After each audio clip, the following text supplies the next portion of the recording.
Hello दोस्तों, नमस्कार। मैं राम निवास से एक बार फिर आप सभी लोगों का शिक्षा कुल क्लासेस के इस ऑनलाइन प्लेटफॉर्म पर हार्दिक स्वागत और अभिनंदन करता हूं और उम्मीद करता हूं कि आप सभी मस्त होंगे, व्यस्त होंगे, एकदम मजे में होंगे।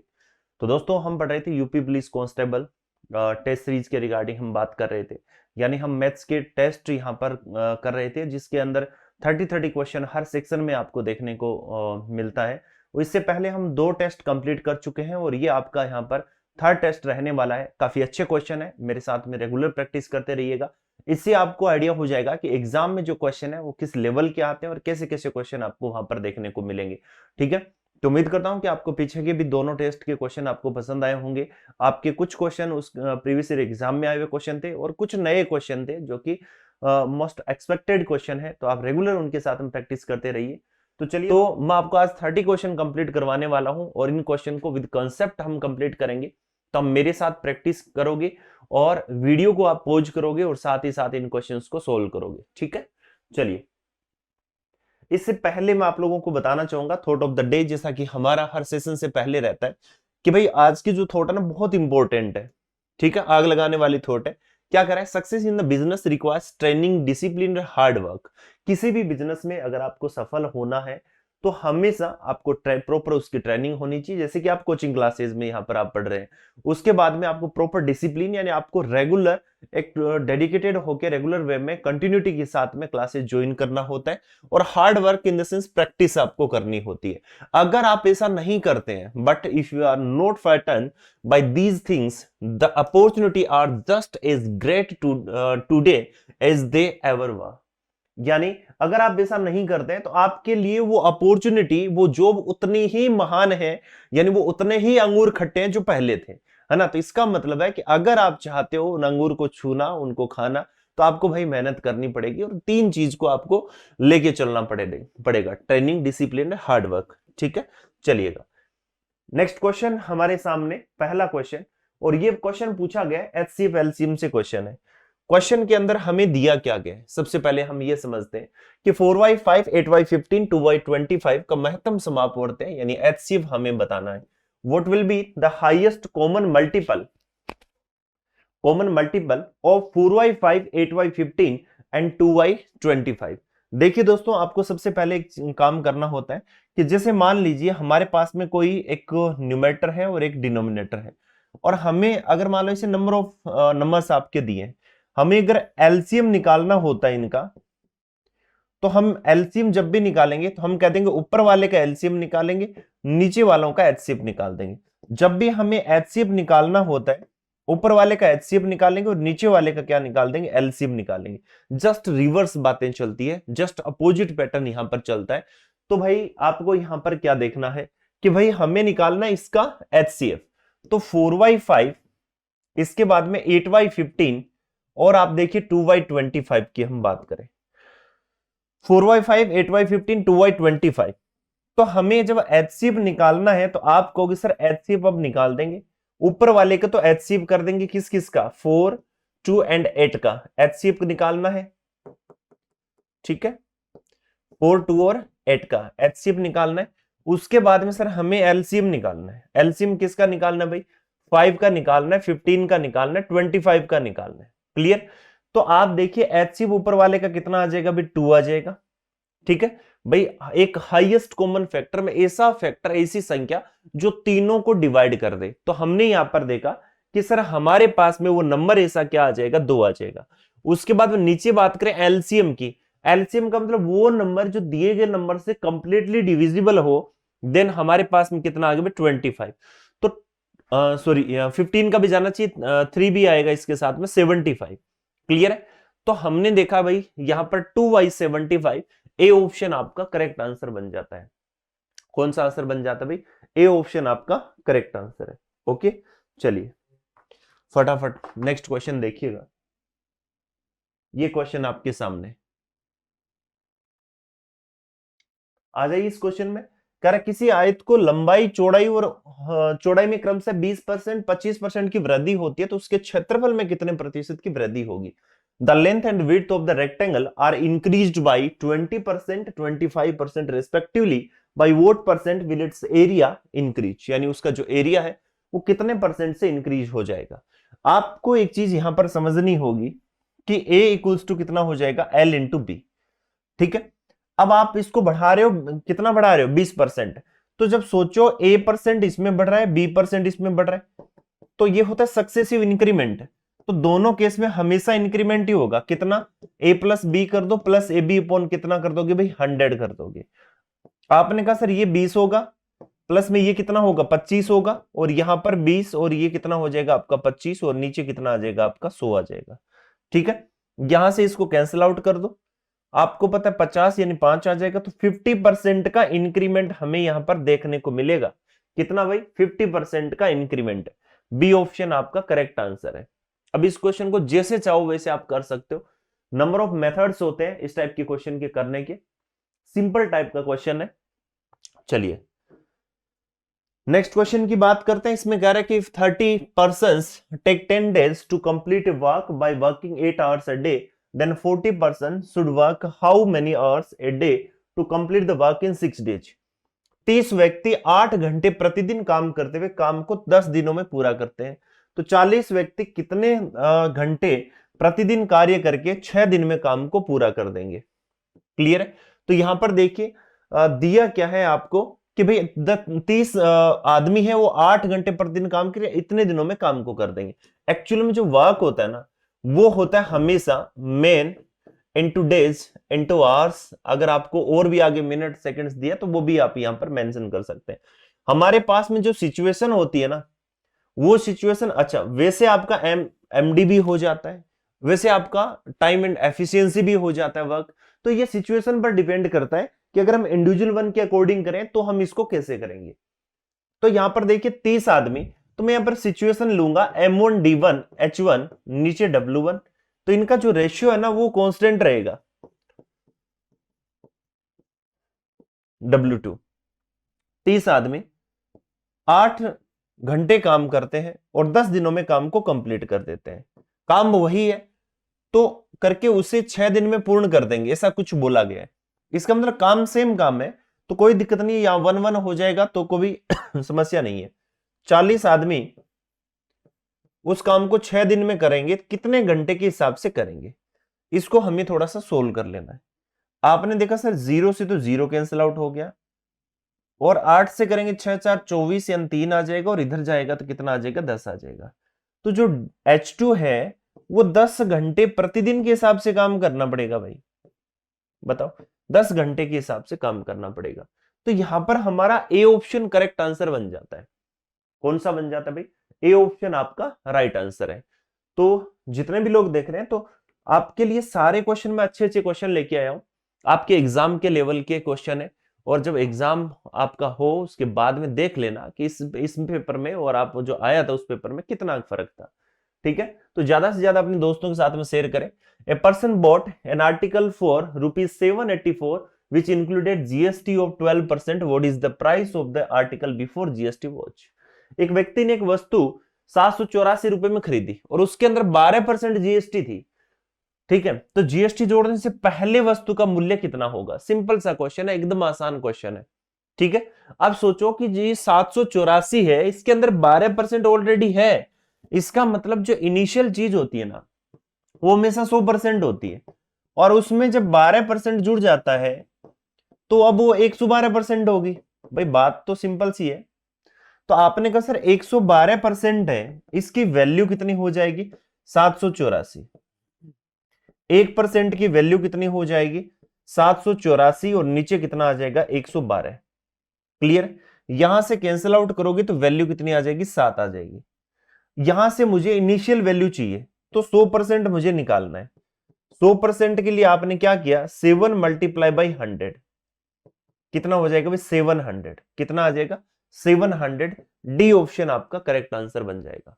क्लियर है, कौन सा आंसर बन जाएगा भाई, डी ऑप्शन आपका करेक्ट आंसर है। बताइए समझ में आया कि नहीं आया। आपने कहा सर बिल्कुल, ये बात तो हमें समझ में आ गई ना।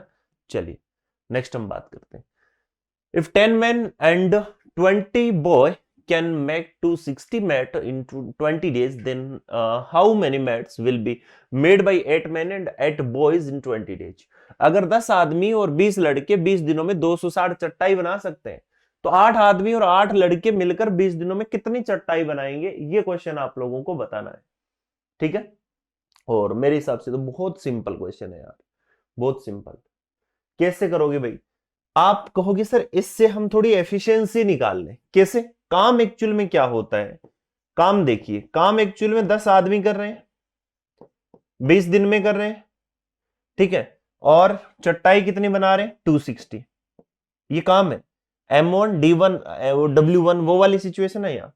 तो यहां पर हमने देखा सर 20 बॉयज हैं और बॉयज प्लेड वेल, नीचे कितना आ जाएगा आपका? 260। यहां से हमने देखा कि इनका जो रेशियो आएगा ना, वो रेशियो कितना आ जाएगा भाई? आपने कहा सर M और B का मैं अगर रेशियो निकालूं, एफिशिएंसी निकालूं, 2:1 की एफिशिएंसी आ गई। ठीक है, अब यहां से आपके पास में वापस वही सिचुएशन क्रिएट हो जाती है कि भाई अगर मैं मान लो इसको लूं 10M और इंटू कितना होगा 20, नीचे कितना होगा 260, ये सिचुएशन है और यही रेशियो आपका आगे रहेगा। तो आपने कहा सर 8 आदमी और 8 लड़के मिलकर इस काम को कितने दिन में करेंगे, हमें नहीं पता। ठीक है, ये मेन पावर हो गई, लेकिन 20 दिन में आपसे पूछा है 20 दिन के लिए, तो 20 आपका आगे रहेगा। यहां से जो कैंसिल आउट हो रहा है उसको कैंसिल आउट कर दो। अब 20 से तो 20 गया, इधर ऊपर कितना आ जाएगा? 0 से आप 0 को कैंसिल आउट कर सकते हो, तो ऊपर आ जाएगा 2, नीचे कितना आ गया? 26, आगे कितना आ जाएगा? 8 मल्टीप्लाई बाई M का मान 2 है और 8 मल्टीप्लाई बाई 1 है, और नीचे कितना आ जाएगा? आपने कहा सर W2, तो ये आ जाएगा भाई 13। तो W2 इक्वल्स टू कितना आ गया? 13 मल्टीप्लाई बाई 16 8 कितना हो गया? 24, 13 4 कितना हो गया? 52, यानी 5 बचेगा मेरे पास में, और ये 26 और 5 कितना होगा? 31, 312 आ जाएगा, डी ऑप्शन। सिंपल सा क्वेश्चन था। करना क्या था कि दो सिचुएशन हमें पहले दी गई थी, उनको आपस में कंपेयर करना था। यहां से इनकी एफिशिएंसी का रेशियो आ जाएगा और उस एफिशिएंसी को हम आगे फिर सिचुएशन इनमें से किसी एक को उठाओ और यहां रख दो एक साइड में, ये काम है और इसी प्रपोर्शन में हमें इनसे करवाना है, तो आप कंपेयर करना है, सिंपल, इसके अलावा कुछ भी नहीं करना। नेक्स्ट क्वेश्चन की बात करते हैं। ये क्वेश्चन बहुत अच्छा क्वेश्चन है, आई थिंक ब्लर हो रहा होगा वीडियो ना, अब नहीं, देख लेते हैं, हाँ अब नहीं होगा। If the diagonal of a rectangle is 3 times its shorter side, then the ratio of its side each. यदि किसी आयत का विकर्ण उसकी छोटी भुजा का 3 गुना हो तो उसकी भुजाओं में अनुपात है। अब उसकी भुजाओं में अनुपात आपसे पूछा जा रहा है। किसी आयत यानी रेक्टेंगल की बात की जा रही है, तो सबसे पहले हम रेक्टेंगल बना लेते हैं। उस रेक्टेंगल के बारे में आपको अच्छी तरीके से पता होगा, इसके डायगोनल के बारे में भी आप जानते हो। जानते हो कि नहीं जानते हो? आपने कहा सर बिल्कुल जानते हैं। ठीक है, देखिए ये L है और ये आपका क्या है? B है। तो यहां पर रूट L स्क्वायर प्लस का क्या हो जाएगा? B स्क्वायर हो जाएगा। ठीक है, L स्क्वायर प्लस का B स्क्वायर। यहां से पूछा कि जो विकर्ण है ना वो छोटी भुजा का 3 गुना है। तो आप एक बात बताओ, इस डायगोनल को मैं ऐसे लिख दूं वैसे कि भी ये बन जाएगा आपका D equals to root L square plus का B स्क्वायर। इसकी जगह मैं ऐसा कर दूं L स्क्वायर प्लस का क्या है? B स्क्वायर, या इसको मैं ऐसे लिख सकता हूं कि D square equals to L square plus का B स्क्वायर, एक ही बात है। तो ये आपका डायगोनल था, मैंने दोनों तरफ से स्क्वायर को स्क्वायर कर दिया, तो वो वहां से क्या हो जाएगा? रूट हट जाएगा। ठीक है, तो D square equals to L square plus का क्या हो गया? B स्क्वायर हो गया। यहां पर आपने ये रख दिया तो ये 9B स्क्वायर बन गया, इसका स्क्वायर कर देंगे, L स्क्वायर प्लस का क्या हो गया? B स्क्वायर, ये इधर आ गया, तो 8B square equals to L square B square. ठीक है, अब आप देखिए इधर आ गया 8 और नीचे कितना आ गया? 1। जब आप L और B से निकालोगे तो रूट में चला जाएगा, तो 2√2 और नीचे कितना आ गया? 1 आ गया। ठीक है, सी ऑप्शन आपका करेक्ट आंसर है। बताइए क्वेश्चन अच्छा था या नहीं था? ये सारे इंपॉर्टेंट क्वेश्चन है, एग्जाम में इसी लेवल के क्वेश्चन आपको देखने को मिलेंगे, बड़े शानदार क्वेश्चन है। चलिए, इसमें कह रहे भाई selling an article for rupees 480 a person suffers a loss of 20%, for how much rupees should he sell the item to get 20% profit. एक वस्तु को 480 रुपए में बेचने पर किसी व्यक्ति को 20% की हानि होती है, तो 20% लाभ के लिए वस्तु को कितने रुपए में बेचना होगा। सिंपल सा कंसेप्ट है। ऐसा मैंने पहले पार्ट में भी एक क्वेश्चन आया था, उसके बारे में भी मैंने आपको बताया था कि जब एसपी सेकंड चाहिए होता है, जो होता है ना कि मुझे ऐसा चाहिए, तो इसका मतलब ऐसा आप कर चुके एक बार, इसका मतलब ऊपर जो चाहिए आप लिख सकते हो, जो चाहिए डिजायर अपॉन करंट, जो चाहिए, और नीचे क्या आ जाएगा, जो है, जो है। सिंपल सा कंसेप्ट है। कैसे भाई, 480 रुपए में बेचा है और बेचने पर 20% की हानि हुई, तो चाहिए क्या, लाभ चाहिए, तो 120 आ जाएगा। 20 का नुकसान, तो नीचे कितना आ जाएगा, 80 आ जाएगा। कैंसिल आउट हो गया, 6 आ जाएगा, तो ये 720 आ जाएगा आपका। सेकंड को कितने में बेचना चाहिए, 720 में बेचना चाहिए। ठीक है। अदरवाइज आप ऐसे भी कर सकते हो कि मुझे 20% की हानि हो रही थी, तो मुझे 80% ही मिल रहा है। 80% का मान कितना, 480 है। 1% निकाल लो। आपने कहा सर 480 और इसमें क्या कर दें, 80 कर दें, 6 आ जाएगा। अब मुझे चाहिए 20% का प्रॉफिट, तो 120% की वैल्यू निकालनी है। 6 को मल्टीप्लाई कर दो 120 से, आपका आंसर कितना आ जाएगा, 720 आ जाएगा। अब बताओ हाँ या ना में जवाब दीजिए कि क्वेश्चन आपको समझ में आया या नहीं आया। कितना अच्छा क्वेश्चन है, कितना प्यारा क्वेश्चन है। चलिए हम इसकी बात कर लेते हैं। एक इंपॉर्टेंट टाइप का क्वेश्चन है, रिसेंटली एग्जाम में पूछा गया क्वेश्चन है, और ये आपके लोगों के भी पूछा जा सकता है इस पैटर्न पर। A sum becomes 5 times the rate of simple interest at 10% per annum. At what percent annual interest rate will it become 7 times in the same time? एक धन 10% वार्षिक साधारण ब्याज की दर से 5 गुना हो जाता है, कितने प्रतिशत वार्षिक दर से उतने ही समय में वह 7 गुना हो जाएगा। ठीक है, देखिए एक्चुअल में क्या होता है कि आपको ऐसे ध्यान में रखना है। इसके लिए दो सिचुएशन होती है, N1 -1 अपॉन R1 कर दो, टाइम की बात हो तो T1 कर दो, अदरवाइज आप क्या कर दो, R1 कर दो। ठीक है, R1 कर दो, और आगे आप N2 -1 अपॉन क्या कर दो, R2 कर दो। ठीक है, अब देखिए 5 गुना हो जाता है, तो 5 में से 1 गया, नीचे रेट कितनी है, 10। इसी तरीके से N2 7 गुना हो जाता है, 7 में से 1 गया, तो रेट कितनी है, ये हमें फाइंड आउट करना है। आप यहां पर देखिए 4/10 आ गया, इधर कितना आ गया, 6/R2। ठीक है, यहां से इसको कैंसिल आउट कर देते हैं। आपने कहा सर 2 बार जाएगा, ये 3 बार जाएगा, कैंसिल आउट होके 5 आ जाएगा, तो R2 इक्वल्स टू 15% आ जाएगा। कितना आ गया भाई, 15%। आपने यहां से इसको कर लिया। क्लियर। अगर आप चाहते हो कि भाई इसको मैं दोबारा दूसरे मेथड से करें, तो हम ऐसे भी कर सकते हैं कि मान लो कोई राशि 1 थी और 1 से कितनी हो रही है, 5 हो रही है। इस दौरान बढ़ कितनी रही है, 4। ये इसका एसआई है और ये इसका प्रिंसिपल है। रेट कितनी है, 10%। यहां से हम टाइम निकाल सकते हैं। टाइम हम कैसे निकालेंगे भाई, 4 ऊपर रहेगा, 100 मल्टीप्लाई होगा, प्रिंसिपल नीचे रहेगा, 10 नीचे रहेगा। यहां से हमने देखा कि हमारे पास में जो टाइम है वो कितना टाइम आ गया भाई, 40 आ गया। कितना आ गया, 40 साल लगेंगे। इसको फिर मैं आगे करूं कि मुझे 1 से कितना चाहिए, 7 चाहिए। कितना बढ़ रहा है, 6 बढ़ रहा है। अब 6 मुझे ऐसा ही बढ़ाना है और 40 साल में बढ़ाना है, तो यहां से मुझे परसेंटेज रेट निकालनी पड़ेगी। अब परसेंटेज रेट कितनी होगी, आपने कहा सर 6 इंटू कितना कर दोगे, 100, नीचे आपका 1 इंटू यहां पर कितना आ जाएगा, 40 आ जाएगा। अब आप देखिए ये होता 2/5, ये 2 और ये 5 यहां से कैंसिल आउट होके 3 हो गया। आर कितना आ गया, 50%। अब बताओ, इस तरीके से भी क्वेश्चन को कर सकते हो। तो दोनों मेथड आप लोगों के लिए करने के लिए, बेसिक से भी कर सकते हो और डायरेक्ट अप्रोच भी आप लोगों की रह जाएगी। ओके, चलिए फटाफट देख लीजिए, नेक्स्ट क्वेश्चन की तरफ बढ़ते हैं।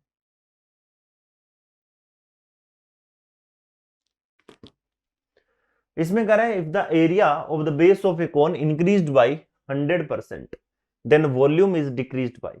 किसी शंकु के आधार का क्षेत्रफल 100% बढ़ा दिया जाए तो उसके आयतन में वृद्धि कितनी होगी। अब एक चीज बताना, 100% बढ़ाने का मतलब क्या होता है, किसी चीज को दुगना कर देना। एक्चुअल में इसका जो आयतन होता है ना, 1/3 पाई आर स्क्वायर एच होता है। ठीक है, शंकु की बात करें, वैसे भी 1/3 पाई कांस्टेंट होता है, तो इस ये कांस्टेंट है, इसको भूल जाओ। अब हमारे पास में दो डोमेन हो गए, एक ये हो गया और एक ये हो गया। जब एक बार बताओ मुझे इधर 1/1 रखना है, तो इधर क्या करना पड़ेगा?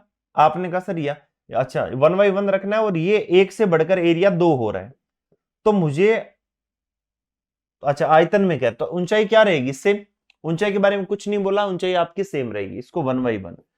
तो आप खुद देख लो ना, अब 2/1 आ गया वापिस, मतलब एक से वो कितना हो जाएगा? वापिस 2 हो जाएगा। तो कह रहा कितने परसेंट की वृद्धि? तो 100% जब बढ़ा दिया जाए तो इंक्रीमेंट भी 100% ही होगा। क्यों?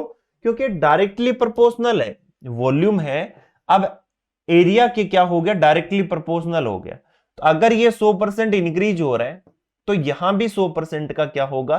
इंक्रीमेंट ही होगा। यहां पर 100% का क्या होगा मेरे भाई? इंक्रीमेंट ही होगा। ठीक है, अब बताइए हाँ या ना में जवाब दीजिए कि भाई बात मेरी सही है या नहीं है। ओके, चलिए नेक्स्ट हम बात करते हैं। HCF of two numbers is 25 and the other factors of their LCM are 14 and 15, sum of the numbers is. दो संख्याओं का HCF 25 है और उनके LCM के अन्य गुणनखंड 14 और 15, तो संख्याओं का योग बताइए। 14 और 15, 14 और 15 अपने आप में दोनों डिफरेंट है, प्राइम नंबर है। तो आपने यहां देखा कि HCF हमें कितना दिया है? 25। और एलसीएम के बारे में क्या बोला है कि एलसीएम के कोई दो फैक्टर है, वो क्या है? 14 और कितना है? 15। अदर के बारे में हमें कोई आइडिया नहीं है। इसका मतलब है कि आपके जो दोनों नंबर हैं वो नंबर क्या हो जाएंगे? एक तो 14 आ जाएगा 14 के 25 के साथ में, एक 15 आ जाएगा किसके साथ में? 25 के साथ में। तो यहां से हमने देखा कि ये बन जाएगा आपका 350 और यहां पर कितना बन गया? ये 375। दोनों को जोड़ने का बोला है तो ये बन जाएगा 700, 5 7 30 37, तो 725। ठीक है, 725 बी ऑप्शन आपका करेक्ट आंसर है। ये एक अच्छा क्वेश्चन है और इंपॉर्टेंट क्वेश्चन है, ध्यान में रखना। इस टाइप का कोई क्वेश्चन आ जाए तो डायरेक्ट क्या करना, इसको इसके साथ में, इसको इसके साथ मल्टीप्लाई कर दो, नंबर्स आ जाएंगे आपके पास में। कई बार ये पूछ लेता है कि इनकी संख्याओं की योग के अंकों का योग क्या होगा, तो आप इनको भी जोड़ना पड़ सकता है, तो इनको जोड़ के भी आपसे पूछा जा सकता है। तो कोई घबराने वाली बात इसमें है नहीं। ओके, नेक्स्ट क्वेश्चन देखिए। अच्छा क्वेश्चन है, इंपॉर्टेंट क्वेश्चन है। कह रहा है कि the radii of the basis of two cylinders A and B are in the ratio 3:2 and their heights are in the ratio n:1। If the volume of cylinder A is 3 times the volume of cylinder B, then the volume of n will be, value of n will be. दो बेलनों ए और B के आधारों के अर्धव्यास, अर्धव्यास का मतलब रेडियस की बात हो रही है, 3 और 2 के अनुपात में है। इनकी ऊंचाइयां n:1 के अनुपात में है। तो बेलन ए का आयतन बेलन बी के आयतन का 3 गुना हो तो n का मान क्या होगा? ठीक है, सिंपल सी कहानी है आप लोगों के लिए कि भाई हम वॉल्यूम की बात करें तो V1/V2 होता है और ये होता है पाई R1² H1 और नीचे कितना आ जाएगा? पाई R2² H2। बेलन की बात हुई है ना, बेलन का इतना ही होता है। यहां से पाई गया। अब बेलन ए का आयतन बी की तुलना में 3 गुना है, तो 3 और नीचे कितना है? 1 है। इसके बाद में R1 और R2, R1 कितना है? 3 और 3, R2 कितना है? 2 और 2। ठीक, अब एक बात बताओ, H1 कितना है? N1, N और 1। यहां से कोई कैंसिल आउट हो रहा है कि ये कैंसिल आउट हो गया? अब आप एक बात बताओ कि आपके पास में इधर बच गया आपका 3n, नीचे कितना है? 4 इक्वल्स टू 1 आ गया। तो n की वैल्यू कितनी आ गई? 4/3 आ गई। कितनी? 4/3। सी ऑप्शन आपका करेक्ट आंसर है। कितना भाई? सी ऑप्शन यहां पर करेक्ट आंसर बन जाता है। ओके, चलिए नेक्स्ट हम बात करते हैं। If the radius of a cylinder is increased by 25%, then how much percent the height must be reduced so that the volume of the cylinder remains same। बेलन की त्रिज्या में 25% की वृद्धि कर दी जाए तो उसकी ऊंचाई को कितने प्रतिशत घटाया जाए कि बेलन का आयतन अपरिवर्तित रहे? सेम क्वेश्चन है, समझने की कोशिश करना कि वही हमें पता है कि ये V1 वॉल्यूम की अगर मैं बात करूं तो ये वॉल्यूम कितना होता है, पाई आर स्क्वायर एच होता है। बेलन की त्रिज्या में वृद्धि की जा रही है तो पाई को आप हटा दो, ठीक है, और वॉल्यूम सेम रखना है। तो मान लो ये इतना इतना रखोगे, 25% का मतलब क्या हो गया, 1/4 होता है। इसका मतलब चीज को 4 से बढ़ाकर तुमने 5 कर दिया और 4 से बढ़ाकर 5 कर दिया। तो आगे वाली को तुम करो, ये 25/16 हो गया तो इसको 16/25 कर दो, बात खत्म। ठीक है भाई, इसको तुम कितना कर दो, 16/25, जस्ट इसका रिवर्स कर दो। अगर ऐसा क्वेश्चन है तो ये कंसेप्ट आप ध्यान में रखो, जस्ट इसको इतना कर दोगे तो करने पर आप खुद देखना कि भाई आपको पता चल रहा है कि ऊंचाई में क्या किया जा रहा है, ऊंचाई में क्या किया जा रहा है। तो आपने कहा सर ऊंचाई के अंदर हमें कम करना पड़ रहा है, और कितना कम करना पड़ रहा है, 9। तो परसेंटेज कमी कितनी होगी, 9 की, और कितने पर 25, और इंटू कितना हो जाएगा, 100। तो कुल मिलाकर यहां पर 36% की क्या आ रही है भाई, कमी आ जाएगी, 36%, यानी ए ऑप्शन आपका करेक्ट आंसर है। कौन सा भाई, ए ऑप्शन आपका करेक्ट आंसर बन जाएगा, राइट। चलिए नेक्स्ट हम बात करते हैं इस क्वेश्चन की, क्वेश्चन नंबर आपका 13। फटाफट क्वेश्चन को देखिए, आप लोग वीडियो को थोड़ा सा पॉज कीजिए और क्वेश्चन को सोल्व करने की कोशिश कीजिएगा, ओके।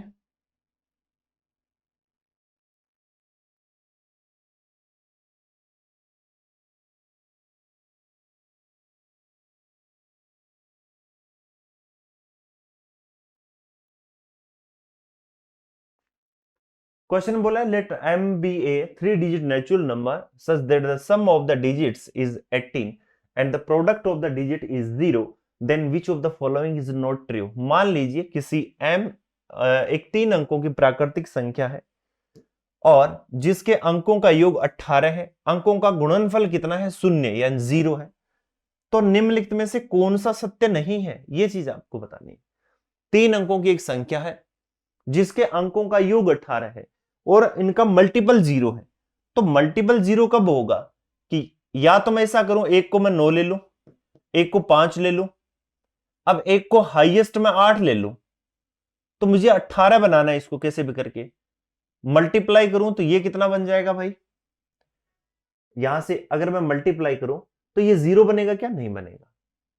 यहां से अगर मैं देखूं तो आपने ये देखा कि इसको 0 बनाना है, तो 9 और कोई भी नंबर ले लो, 0, एक 0 आना जरूरी है। इसका मतलब 18 करना है तो 2 अंक इसके अंदर ऐसे होने जरूरी हैं जो दोनों 9 हो और एक कितना हो, 0। ये संख्या आपकी पॉसिबल है, ठीक है। तो कह रहा है कि बताओ ये हमेशा किससे डिविजिबल होगा। अब डिविजिबिलिटी की अगर मैं बात करूं तो अब ये इस नंबर को या तो मैं ऐसे लिख सकता हूं या मैं इस नंबर को ऐसे लिख सकता हूं, ठीक है। अगर मैं ऐसे लिखूं या ऐसे लिखूं, ये दो ही कंडीशन यहां पर पॉसिबल है, क्लियर। तो यहां से ऑप्शन चेक करता हूं, m इज डिविजिबल बाय 9, इसमें 9 ही 9 है, तो सॉरी 3, तो 9 ही 9 है, तो ये 9 से भी डिविजिबल होगा और 3 से भी।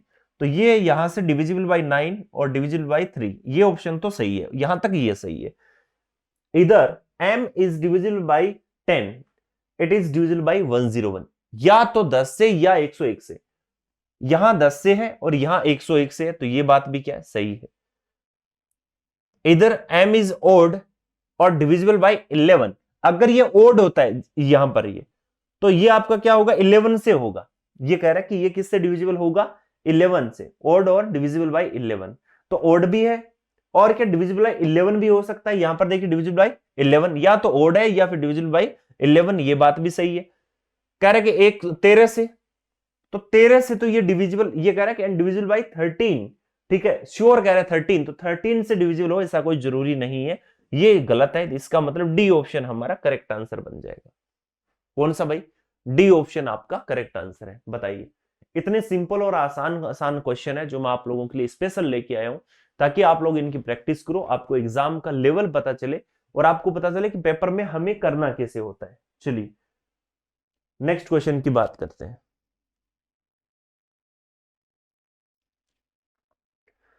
After selling 30 pence, the seller observes the profit of sale price of 10 pence, then the profit percentage is।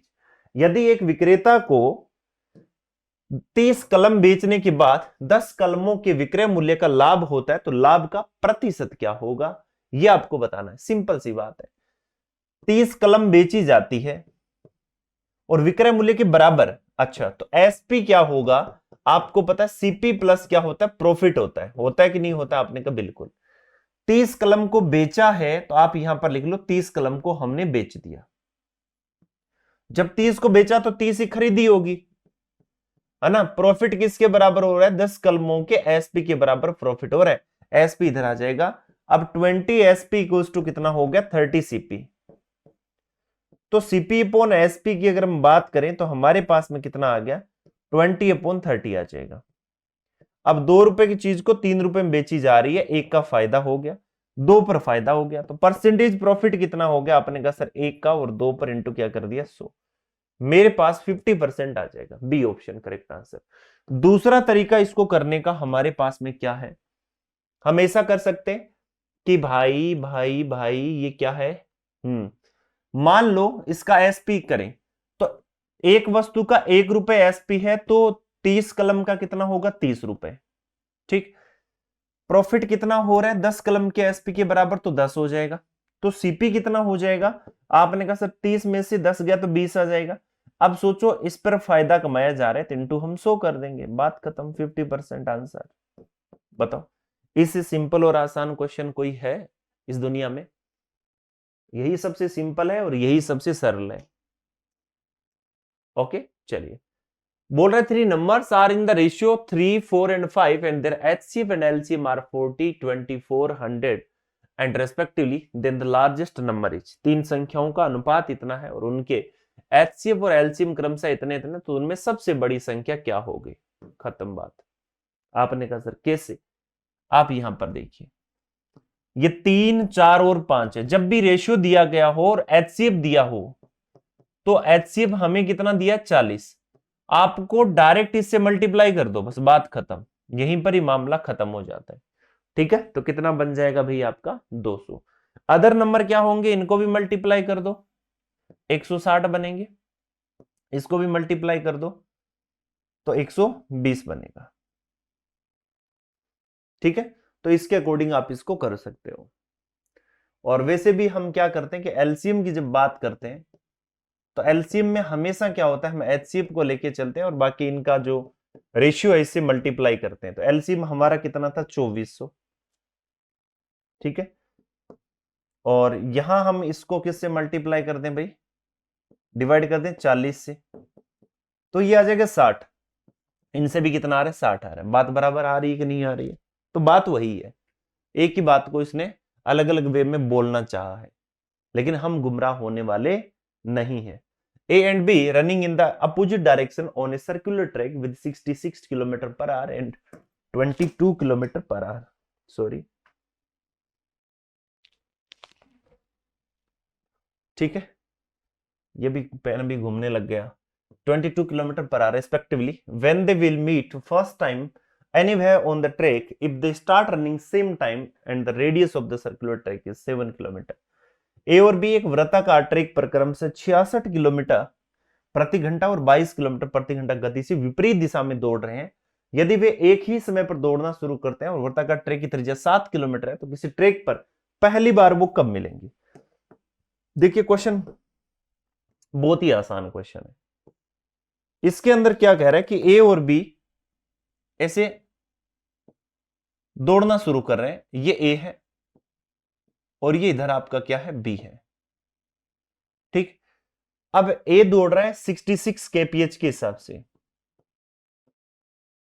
और ये दौड़ रहा है 22 kph के हिसाब से।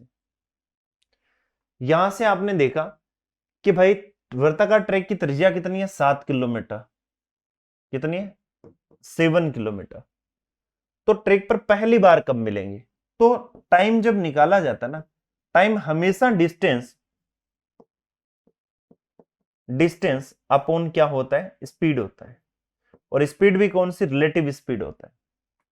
रिलेटिव का मतलब क्या होता है, जब वो सेम डायरेक्शन में दौड़ते हैं, एक दूसरे के आगे पीछे दौड़ते हैं, तो हमेशा हम उसका डिफरेंस लेते हैं और जब आमने सामने की तरफ आते हैं तो हम हमेशा उसको क्या कर देते हैं, सम अप कर देते हैं, उसको ऐड कर देते हैं। तो डिस्टेंस कैसे निकालें, तो ये पूरी डिस्टेंस ट्रेवल करनी पड़ी है इनको, वो होती है 2πr। तो डिस्टेंस कितने 2πr, 2 × 22/7 और r हमारा 7 किलोमीटर है, 7 से 7 गया 44 आ जाएगा। ऊपर हमने 44 कर दिया स्पीड, जब अपोजिट डायरेक्शन में तो 22 और 66 कितना आ गया 88, आधा घंटा। कितना भाई, आधा घंटा। पहली बार कब मिलेंगे, 30 मिनट में मिल जाएंगे। ए ऑप्शन आपका करेक्ट आंसर है। कितने मिनट में मिलेंगे भाई, 30 मिनट में ये आपको मिल जाएंगे। ठीक है, तो घबराने की जरूरत नहीं है, आप जहां भी बैठे रहे, लेकिन ये आपको 30 मिनट में मिल जाएंगे। If X men completes a walk in 40 days after adding 5 extra men, 10 days are saved, then 30 men will complete this walk in। यदि X आदमी एक काम को 40 दिन में पूरा करते हैं और 5 अतिरिक्त आदमी लगाने से 10 दिन पहले काम कंप्लीट हो जाता है, तो 30 आदमी इस काम को पूरा कितने दिन में करेंगे, इस क्वेश्चन को बताना है। तो जल्दी से बताइए, इस क्वेश्चन को जल्दी बताइए, वीडियो को पॉज कीजिए और सोल्व करने की कोशिश कीजिए। एक्स आदमी एक काम को कंप्लीट करते हैं, तो आपको पता है वर्क हमेशा मेन इंटू डेज होता है। वर्क जो होता है वो कितना होता है, मेन इंटू क्या होता है, डेज होता है। तो आपने कहा सर एक्स आदमी अगर लगाए 40 दिन में काम को पूरा कर सकते थे, अगर 5 आदमी एक्स्ट्रा लगाता मैं तो काम अब 10 दिन पहले पूरा होता, तो 30 दिन बचत होती, इसका मतलब पहले पूरा होता। ठीक है, ये ध्यान में रखना आपको। यहां से आप देखिए 0 से 0 कट गया, ये आपका 4x आ गया और इधर कितना आ जाएगा 3x प्लस का 15 आ गया, तो x बराबर कितना आ गया 15 आ गया। तो पहले जो आदमी थे वो कितने थे, 15 थे। अब ये कह रहा है कि इस काम को 30 आदमी इस काम को कितने दिन में पूरा करेंगे। एक्चुअल में काम क्या है इसको यहां देखते हैं।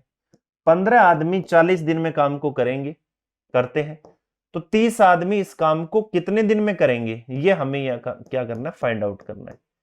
0 से 0 गया, ये कितना आ गया 5, तो D2 इक्वल्स टू कितना आ गया भाई, 20 दिन में कंप्लीट कर देंगे।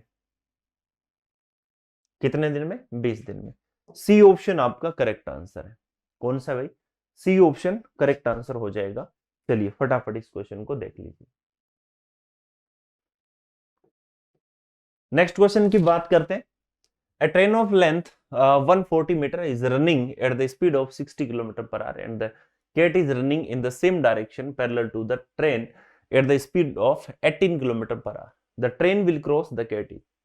140 मीटर लंबी रेलगाड़ी 60 किलोमीटर प्रति घंटे की चाल से जा रही है। एक बिल्ली उसी दिशा में रेलगाड़ी के समानांतर 18 किलोमीटर प्रति घंटे चाल से दौड़ रही है, तो रेलगाड़ी बिल्ली को पार कर लेगी, और रेलगाड़ी बिल्ली को कब पार कर लेगी ये आपको बताना है।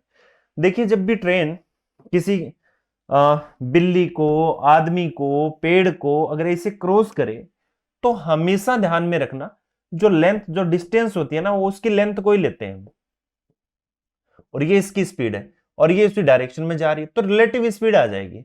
ये तो आपका 60 kph है और बिल्ली 18 kph है। ठीक, अब चलिए यहां से हम निकाल रहे हैं कि रेलगाड़ी को कितने समय में पार कर लेगी। तो डिस्टेंस जो रेलगाड़ी की यहां से मीटर में है, तो यहां पर डिफरेंस देखा तो 42 आ गया, इसको 5 बटे हम क्या कर देंगे, 18 कर देंगे। ठीक है, क्यों, मीटर पर सेकंड में हमें इसको कन्वर्ट करना पड़ा। उसी दिशा में रेलगाड़ी के समानांतर जा रही थी और 18 के हिसाब से, तो हम इसमें से क्या कर देंगे भाई, हटा देंगे। जब हटाया तो आप ये देखो 42 आ गया। यहां से आप देखिए 14 आ जाएगा और ये कितना आ जाएगा, 6 आ जाएगा। 14 से ये कैंसिल आउट होकर 10 हो गया, 5 से कितना हो गया, 2 हो गया, 6 ऊपर चला जाएगा तो 12 सेकंड आ रहा है। 12 सेकंड में बिल्ली पीछे रह जाएगी। ठीक है, दोनों ऑप्शन सेम हो गए। 12 सेकंड आपका आंसर आ जाएगा, यानी बिल्ली को 12 सेकंड में क्रॉस कर दिया जाएगा। तो ये ध्यान में रखना, ट्रेन कभी किसी आदमी को, खंबे को, या कोई ऐसी चीज है जिसकी कोई लेंथ नहीं होती, पिलर या टेलीफोन पिलर, तो ऐसा कुछ भी वर्ड अगर आपको दिए हो तो आप हमेशा ध्यान में रखना कि ट्रेन की ही लेंथ काउंट होगी। किसकी काउंट होगी भाई, ट्रेन की ही लेंथ काउंट होगी। ओके, नेक्स्ट क्वेश्चन बड़ा लंबा चौड़ा क्वेश्चन है, एक बार फटाफट आप लोग वीडियो को पॉज करोगे और क्वेश्चन को सोल्व करोगे। क्वेश्चन बोला है, shopkeeper offers the following 3 schemes. एक दुकानदार निम्नलिखित 3 स्कीमों को पेश करता है। पहली स्कीम है कि 15 और 25% की 2 क्रमिक छूट है। दूसरा है 5 खरीदें और 3 मुफ्त पाएं। तीसरा 4 खरीदें 6 पाए, buy 4 get 6, buy 5 get 3 free. Which scheme is the best for customer? Customer के लिए सबसे बेस्ट छूट कौन सी है? यह सबसे बड़ी अच्छी लाइन है। ग्राहकों के लिए सबसे अच्छी छूट वो होगी जिसके अंदर मैक्सिमम डिस्काउंट होगा, जिसके अंदर मैक्सिमम डिस्काउंट होगा।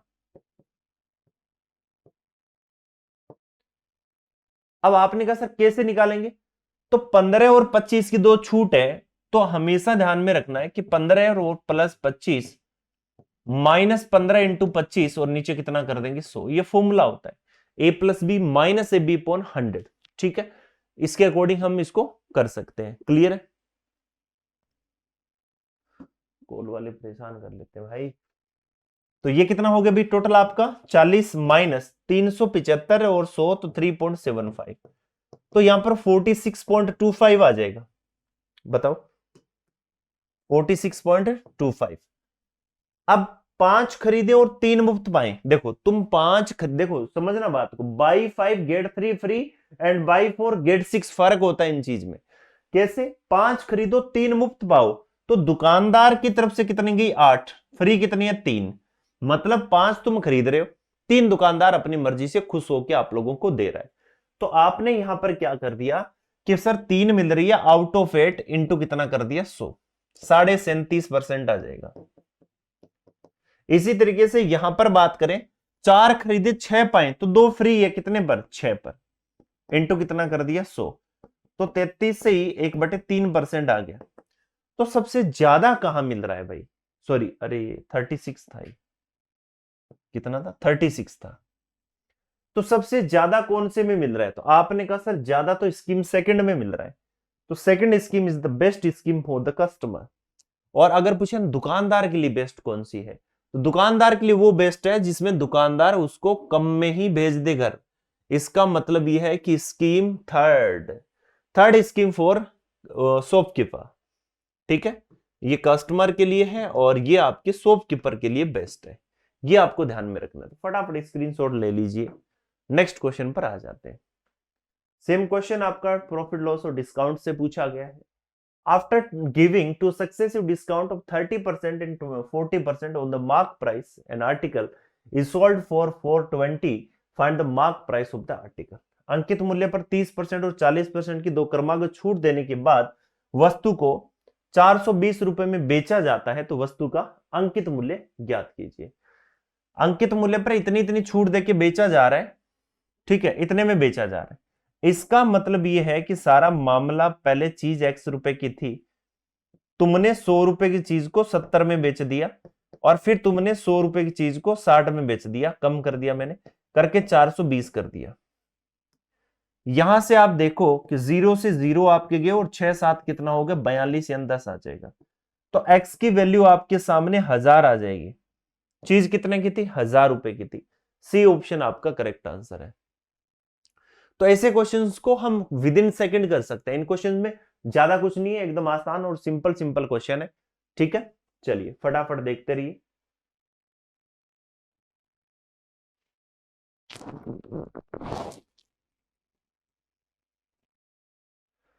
इसमें कह रहा है कि mixer A contains chocolate and milk in the ratio 4:3 and the mixer B contains chocolate and milk in 5:2.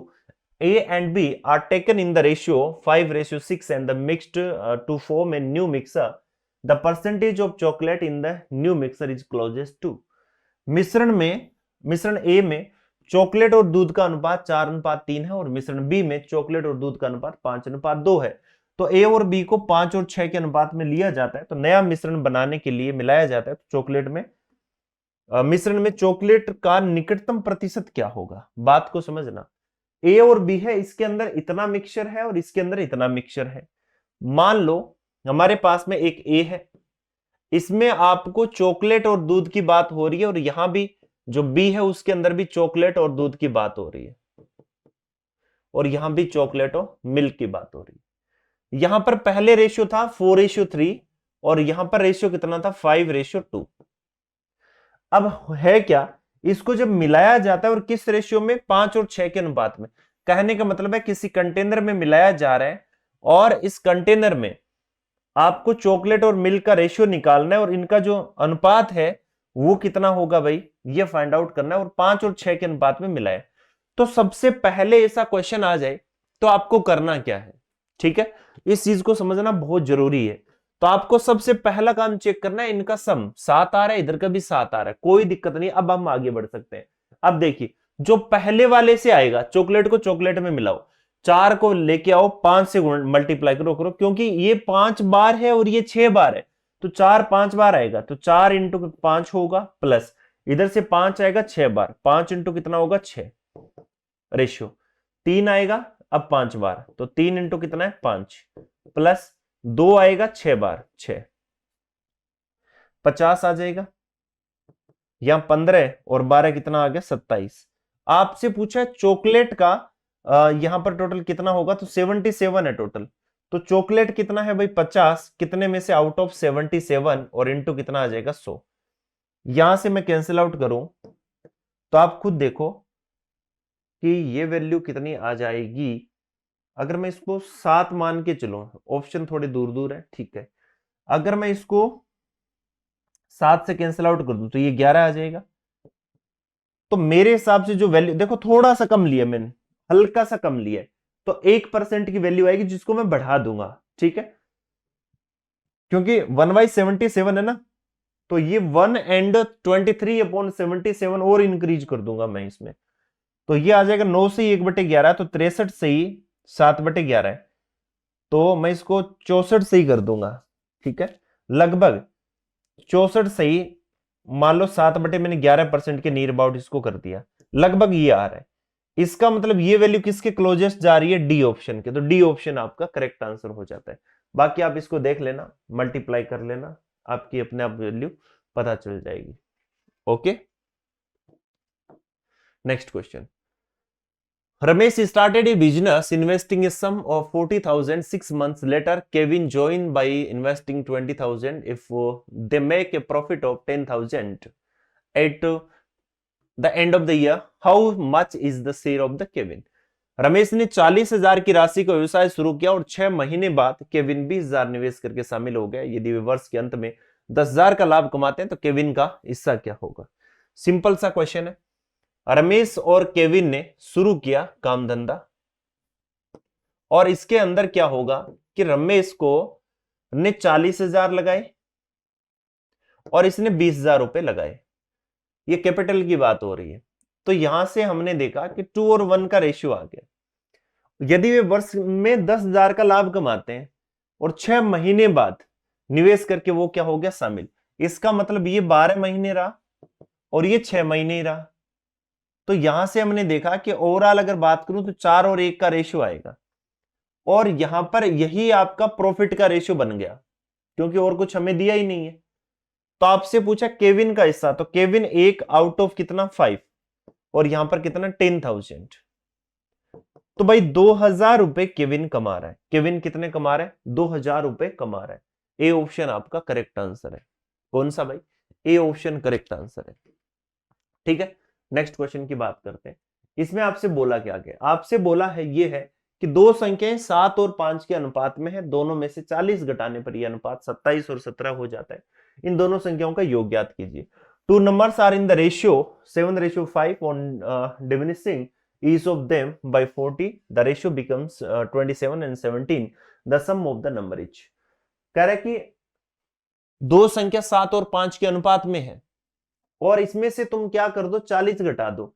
तो मैंने कहा था कि रेशियो में से डायरेक्ट नहीं घट सकता, तो 7x - 40 कर दो और इधर कितना कर दो 5x - 40 कर दो, बराबर कितना कर दो 27 और 17 कर दो। ठीक है, ये रेशियो बन जाने दो। यहां से हमने क्या कर दिया इसको मल्टीप्लाई, 17 को 7 से किया तो 119x आ जाएगा, -680 आ जाएगा। इधर इसको कर दिया 27 को तो 135 x आ जाएगा और माइनस कितना आ जाएगा 54, तो 1080 आ जाएगा, 1080 आ जाएगा। इधर मैं इसको ले आऊं और इस साइड इसको ले आऊं तो मेरे पास में टोटल वैल्यू कितनी आ गई 15 1 16 आ गया। तो 16x बराबर मेरे पास में कितना है 400। तो x की वैल्यू कितनी आ जाएगी? आपने कहा सर 2 ये 200 ठीक है, यानी ये 5 आ गया और 5 5 25 आ जाएगा। ठीक है, तो ये आ जाएगा 40 और नीचे कितना आ गया आपका 16। तो x का मान कितना है 25। तो कह रहे हैं कि नंबर्स का सम बताओ। इसका मतलब ये देखिए यहां पर कितना है 12x है, तो 12x की वैल्यू कितनी होगी 12 इंटू 25 है 300। आपका ए ऑप्शन करेक्ट आंसर बन जाएगा। कौन सा भाई? ए ऑप्शन करेक्ट आंसर है।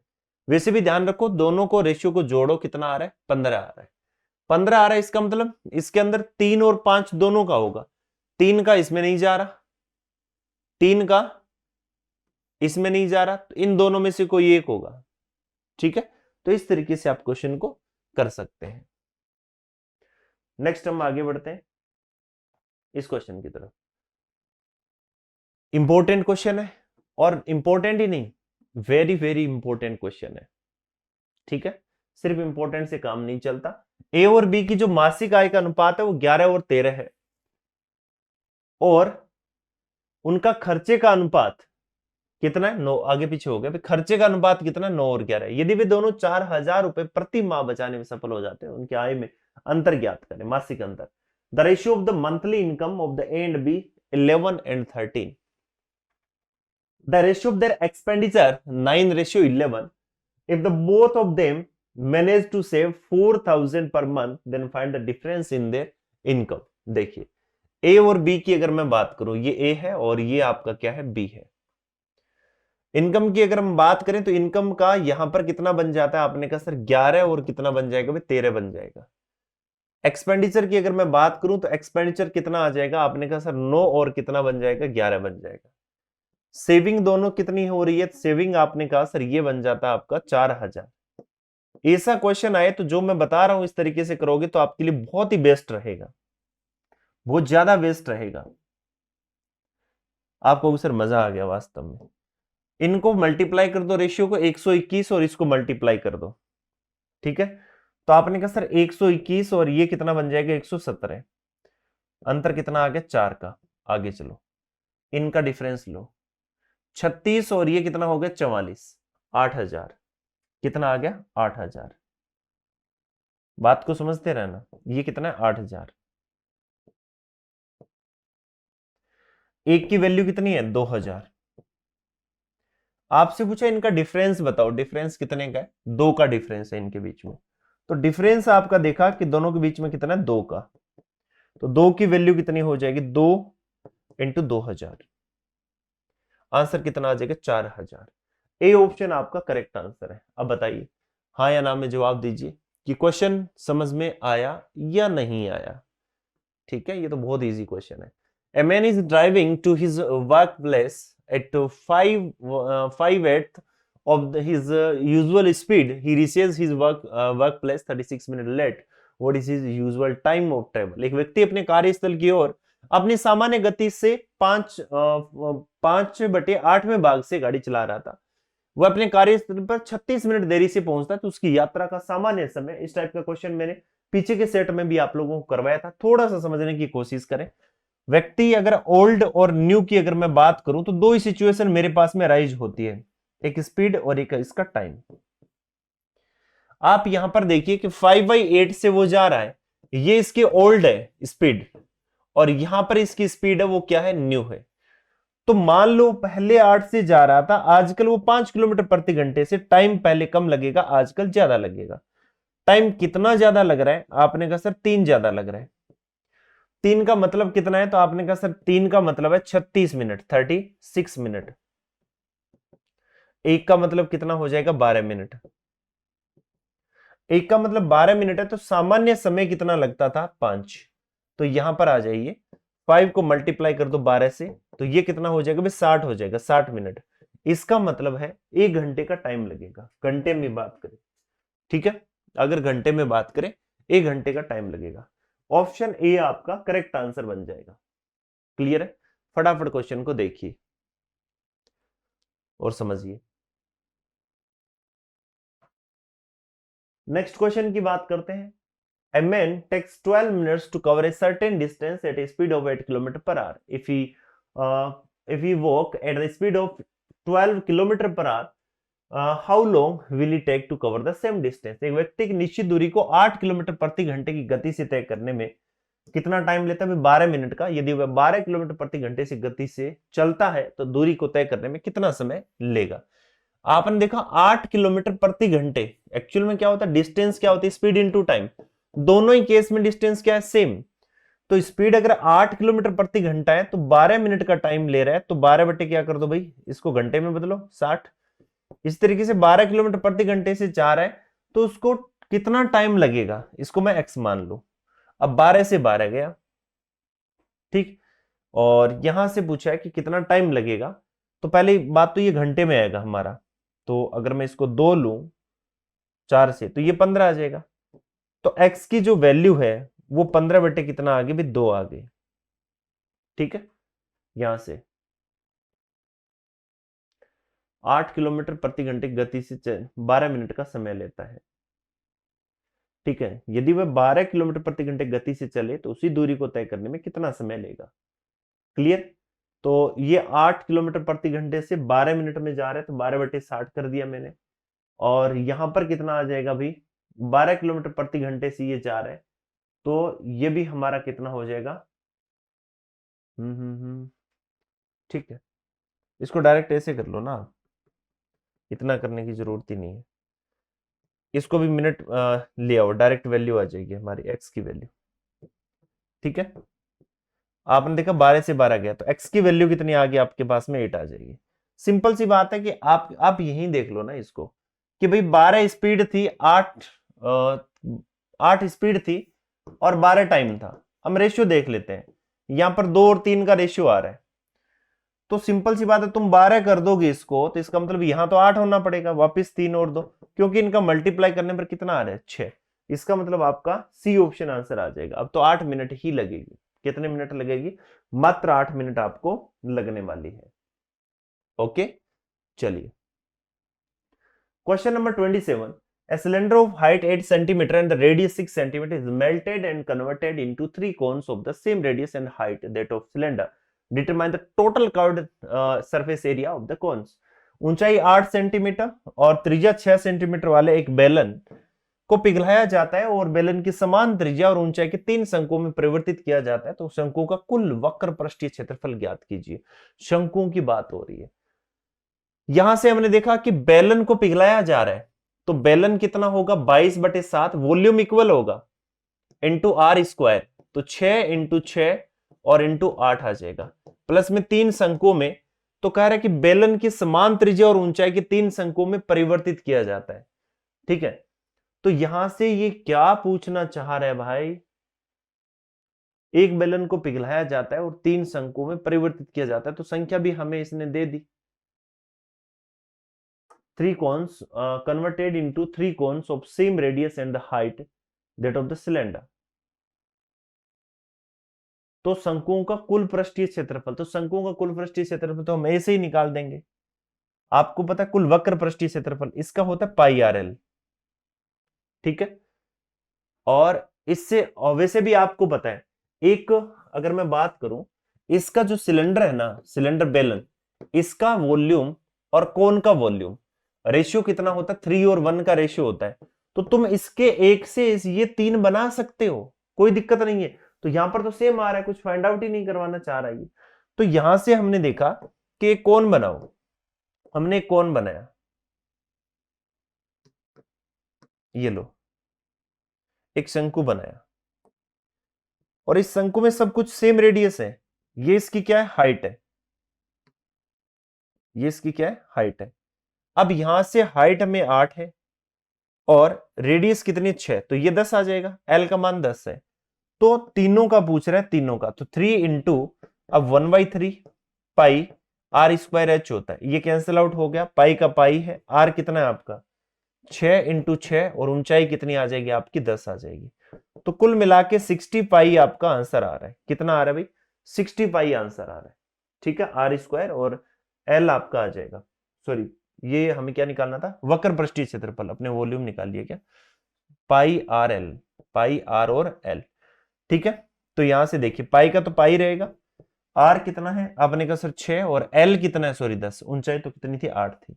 तो ये कितना हो गया भाई 65 हो गया, कितना है 65, बी ऑप्शन आपका करेक्ट आंसर बन जाएगा।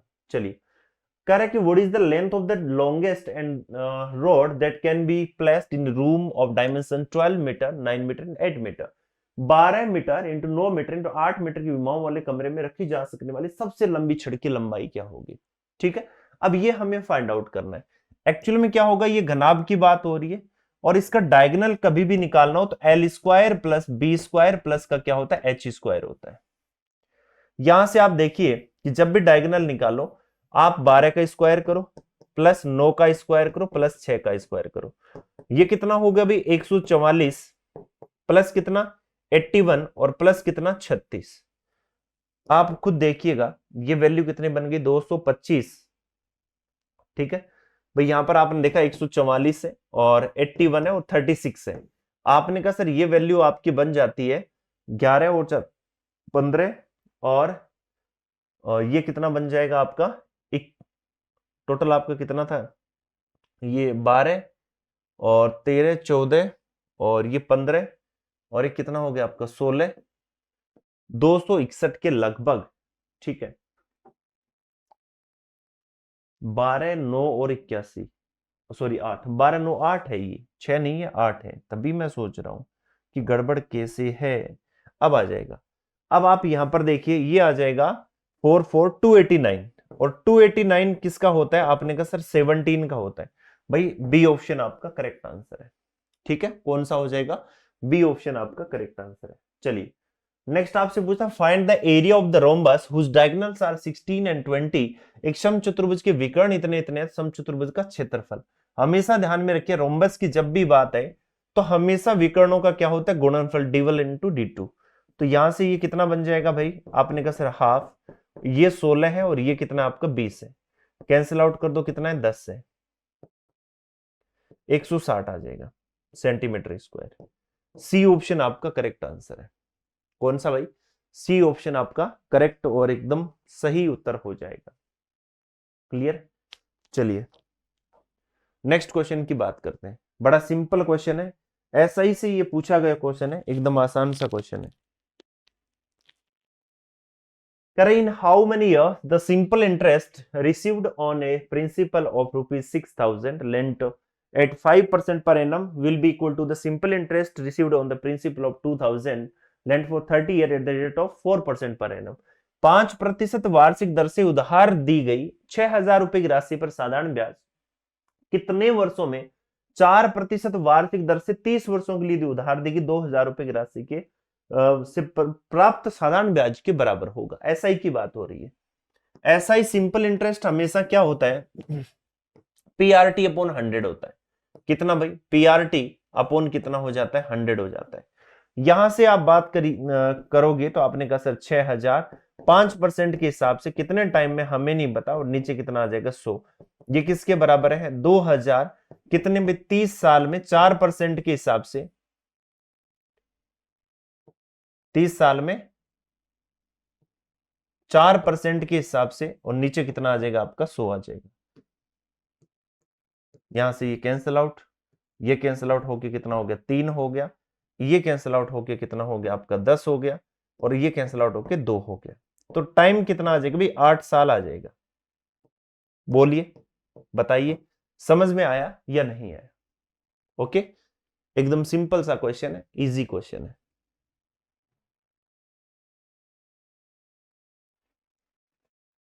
तो भाई हमने यहां पर टोटल 30 क्वेश्चन इस पार्ट के अंदर किए हैं। इससे पहले मैं 2 पार्ट आप लोगों को करवा चुका हूं। आपने पीछे वाले पार्ट अगर नहीं देखे, जो स्टूडेंट अभी नए हैं तो जाइए और पीछे वाले पार्ट आप देखिए, बहुत इंपॉर्टेंट क्वेश्चन है। यानी आपने अब तक मैं 90 क्वेश्चन आपको करवा चुका हूं, सारे इंपॉर्टेंट क्वेश्चन है, एक बार इन क्वेश्चंस को करिए तो सही। ठीक है, चलिए अब देखिए रेगुलर इसके साथ साथ में आप लोग प्रैक्टिस करते रहिए, क्योंकि देखिए बिना प्रैक्टिस के कुछ नहीं होना है भाई। जितनी कोशिश की जितनी हो सके उतनी कोशिश कीजिए कि प्रैक्टिस मैक्सिमम हम करें। ठीक है, विदाउट प्रैक्टिस के कुछ भी पॉसिबल नहीं है। चलिए तो छोटी सी बात आपको प्रैक्टिस पर आई गई, if you don't practise you don't deserve to win. अगर आप प्रैक्टिस नहीं करोगे तो भाई जीतने के हकदार नहीं हो। तो प्रैक्टिस करना बनता है और प्रैक्टिस आपकी होनी चाहिए। ठीक है, तो जितने भी क्वेश्चन मैंने दिए उनसे रिलेवेंट क्वेश्चन है, उनकी प्रैक्टिस कीजिए। आपके पास में कोई भी अगर बुक है, और ज्यादा जानकारी के लिए मुझे मैथ्स बाय रामदेव सर से फॉलो कर सकते हैं। ठीक है, चलिए नेक्स्ट आपके बाद जब प्रैक्टिस की बात आ गई तो दो क्वेश्चन आप लोगों के लिए प्रैक्टिस के लिए है, देख लीजिए फटाफट। एक सीता गीता का है जो कि सेम ऐसा क्वेश्चन मैंने आपको करवाया है, तो इसको करना बहुत अच्छा क्वेश्चन है, बहुत प्यारा क्वेश्चन है। ठीक है, एक प्रैक्टिस के लिए ये क्वेश्चन रहेगा। उसके बाद में हम नेक्स्ट क्वेश्चन की अगर हम बात करें, एक क्वेश्चन ये रहेगा। तो दो क्वेश्चन आपके प्रैक्टिस के लिए रहेंगे। फटाफट इन क्वेश्चन को कीजिए और अपना आंसर इस वीडियो के कमेंट सेक्शन में बताओगे। जितने लोग बताएंगे मैं समझूंगा ये लोग रियल में प्रैक्टिस कर रहे हैं और जीतने के हकदार है। इनका जवाब आ रहा है, आपका जवाब चाहे कुछ भी आए, लेकिन आपका जो आंसर है वहां पर आना चाहिए कि सर हमने ईमानदारी से किया है। आप अपने साथ में ईमानदार रहिए। ठीक है, अब ऐसा नहीं कि मैंने नॉर्मली आपको बोल दिया आप लोग करो या ना करो, वो देखो आप लोगों पर डिपेंड करता है, लेकिन मेरा यही सजेशन है जब हम कर ही रहे हैं तो बड़े आराम से, बड़े ढंग से, बड़े प्यार से क्वेश्चंस को करें और तैयारी को करें, ताकि हमारा सिलेक्शन हो। कम से कम ये लॉन्ग प्रोसेस तो ना रहे। ठीक है, तो इसी आशा के साथ में कि आप प्रैक्टिस करोगे। तो चलिए दोस्तों, मिलते हैं कल फिर क्लास में सेम टाइम और इन्हीं 30 क्वेश्चन के साथ में। चलिए लगातार प्रैक्टिस करते रहिए और पीछे वाले वीडियोस भी एक बार आप देख लीजिएगा अगर आप लोगों ने नहीं देखे तो। उम्मीद करता हूं कि ये सेशन आपको पसंद आया होगा। अगर पसंद आया तो प्यारे प्यारे कमेंट जरूर करना नीचे। तो मिलते हैं अगली क्लास में, तब तक के लिए धन्यवाद। Thank you so much, wish you all the best.